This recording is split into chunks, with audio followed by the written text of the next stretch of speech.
Accident అయినప్పుడు helmet ఉండడం వల్ల చాలామంది ఈ యొక్క ప్రమాద బారి నుంచి బయటపడతా ఉన్నారు.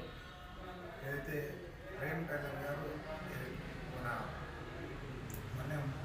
నేను జిల్లా పరిషత్ చైర్మన్ ఉన్నప్పటి నుంచి కూడా చూస్తున్నా అనేక కార్యక్రమాలు ఇక్కడ ప్లాస్టిక్ నిషేధం కానీ ఆ యొక్క ఈ పేపర్ ప్లేట్స్ కానీ పేపర్ యొక్క గ్లాసులు క్యారిటాక్స్ పంపిణీ చేయడం ఉచితంగా, అంటే తను సంపాదించినటువంటి సంపాదనలో ఆ కష్టార్జితంలో కొంత అవేర్నెస్, అంటే కొంతమందికి ఇచ్చిన దాని యొక్క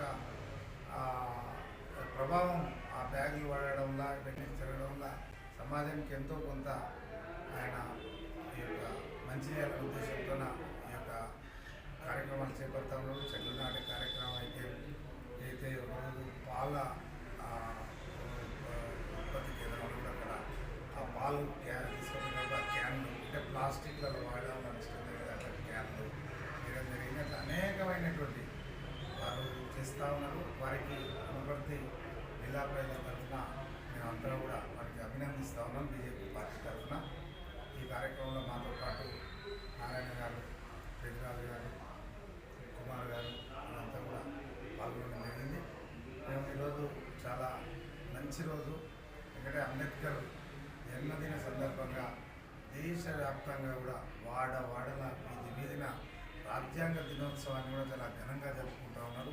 ఎందుకంటే స్వాతంత్రం వచ్చి 77 ఏళ్ళు పూర్తయినా కూడా చాలామందికి కూడా రాజ్యాంగంలో మనకు ఏం హక్కులు రాయబడ్డాయి, మహిళా హక్కులు కానీ, ఈ యొక్క యువకుల హక్కులు కానీ, ఈ యొక్క స్వేచ్ఛగా బతికేటటువంటి అవకాశాలు కానీ, భారత్లో ఉన్నటువంటి సంపద అందరం సమానంగా ఉండే విధంగా ఉన్నటువంటి రాజ్యాంగంలో ఉన్నటువంటి ఇంతవరకు మనకు ఏలినటువంటి ప్రభుత్వాలు కానీ నాయకులు కానీ ఆ ఓటు బ్యాంక్ రాజకీయాలు చేసిన తప్ప ఎక్కడ కూడా ప్రజలు మొత్తం పూర్తి స్థాయిలో అభివృద్ధి చెందాలనేటటువంటి ఆకాంక్ష వాళ్ళకి లేకుండే గత 10 సంవత్సరాల నుంచి నరేంద్ర మోడీ గారి నాయకత్వంలో ఉన్నటువంటి బీజేపీ ప్రభుత్వం అక్కడ ఢిల్లీ నుంచి పంపించే ప్రతి పైసా ఈ పేద ప్రజలకు చేరే విధంగా, మరి ముఖ్యంగా విద్య కానీ, వైద్యం కానీ, ఆరోగ్యం కానీ, ఆ తర్వాత ఉపాధి కానీ, ఇవన్నీ అవకాశాలను ప్రజలను మెరుగుపరిచే విధంగా ఆత్మగౌరవ సమస్య అయినటువంటి ప్రతి పేదవానికి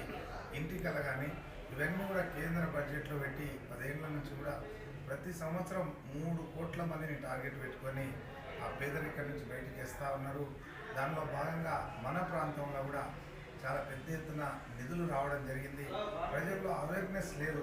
ఇటువంటి మన్నెన్ లాంటి వాళ్ళు ఇంకా కొంచెం పార్టీలకు అతీతంగా స్వచ్ఛందంగా మీరు బయటకు వచ్చి ఈ కేంద్ర ప్రభుత్వం చేస్తున్నటువంటి ప్రతి ప్రోగ్రాం పేద ప్రజలకు అందే విధంగా మేమందరూ కూడా కృషి చేసి ఈ ఫలాలను అందరినీ అందుకోవాలనేటటువంటి లక్ష్యంతో పనిచేస్తూ ఉన్నాం. ఈరోజు చాలా సంతోషం, మీరందరూ కూడా చూడండి టీవీలలో కానీ ఈరోజు చాలా బాగా ప్రధానమంత్రి గారు అనేక ప్రోగ్రాంలలో మాట్లాడుతూ ఉన్నారు.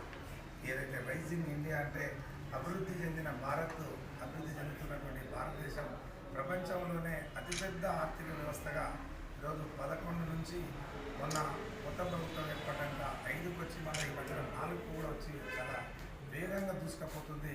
ఇట్లా యంగ్ లీడర్షిప్ ఉండాలనే విషయంలో కూడా వారు చాలా బాగా చెప్పడం జరిగింది. కాబట్టి ఇట్లా స్వచ్ఛంద కార్యక్రమాలు జరిగిన వాళ్ళని కూడా రాష్ట్రపతి భవన్లో చాలా పెద్ద ఎత్తున సన్మానాలు జరుగుతూ ఉన్నాయి.